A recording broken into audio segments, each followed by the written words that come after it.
couple guys in today to kind of shore up the depth there. You know, Jay Ratliff being out, Anthony Spencer being out, and so we're going to try to address that with some guys we think might have a shot to compete in some way for us, and then hopefully those guys will get back and, you know, we'll get the rotation going again. But it's obviously still early for everybody on our football team. You don't want to rush anybody back. We'll bring some reinforcements in today, though. What is the plan now for working Ratliff back in? When do you think he'll be able to get back? You know, he's working. He's in rehab and doing all the stuff he needs to do, but we don't anticipate him being on the field at least until next week, and it might be a couple weeks. But again, that's still early. You know, we play the extra preseason game. We're here a week earlier than everybody else, so we're going to err on the side of caution with those guys. Is it just a hamstring concern with him, or is it still coming off of the operation in the season? Yeah, hard to specify exactly what it is. Most recently, it is the hamstring, but you know, we were going to be cautious with him in regards to his groin and the other issues that he had last year. So he looks good. He's working hard. We just got to take it day by day, and hopefully he'll be back soon. Eric Rogers an easy fit into that right kind of guy mold? He sure is. He sure is, and he's made a lot of plays too early on. You know, he's one of those young guys who's learning quickly, and he's showing us what he can do, which is go and get the football. You've had guys step outside on the false start and taking that guy out. Now it looks like you're taking everybody out.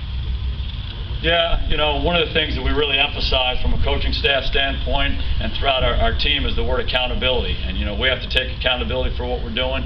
We have to hold each other accountable. And, you know, we have to get better in the area of pre-snap penalties. There's no secret about that. And, you know, it's a whole unit thing. It's the offensive unit or the defensive unit. Everybody's responsible for that. You know, on offense, it's the quarterback's cadence, making it friendly for the offensive lineman. And obviously, it's the offensive lineman, receivers, backs, and tight ends' responsibility to stay on sides. And so we feel like it's a good idea to make sure that it's not only the guy who does it, it's everybody. And, you know, the sequence right now is if the ones jump off sides or have a pre-snap penalty, the twos will go in. If the twos jump off sides or have a pre-snap penalty, the threes will go in.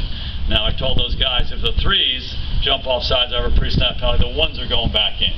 And if you're a three, you don't want that to happen, because those ones are some of the best players we have, and you know, they get plenty of reps. They don't want more reps.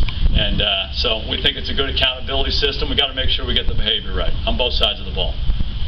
How much of a difference should anybody expect to see a coordinator make, being on a new offensive coordinator or a new defensive coordinator?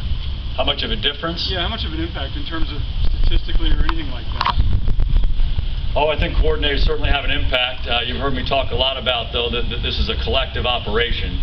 So coordinators have certain responsibilities on offense or defense and the kicking game, but they have a staff, and we do things collectively. And so it's not only on that guy, it's on the whole offensive staff or defensive staff or team staff, and then certainly it's on the players as well.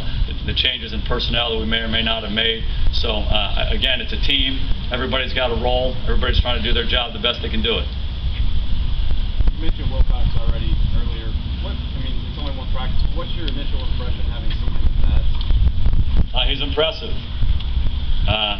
He practiced in helmets and jerseys the way he practiced in pads. He's been tackling guys all spring long, and that's a good thing. And I say that honestly. It's a challenging thing for a coach because you want guys to play hard. I had the good fortune years ago to play with Sam Mills. You remember the late, great Sam Mills? Unbelievable football player. Played for a long time. And just was outstanding, played the right way. But he would drive people crazy in practice because he would tackle everybody. It was the Bill Bates syndrome, you know. And so you have to somehow manage those guys. You want to promote the physicalness. You want them to play that way, particularly that position. He's a strong safety. He's a middle linebacker. You love those traits in that guy. But at the same time, you got to help them figure out how to do it in this kind of a setting. So it's a constant battle with him. We're continuing to promote the physicalness without him hurting anybody. Is that it? Okay, guys. Have a great day.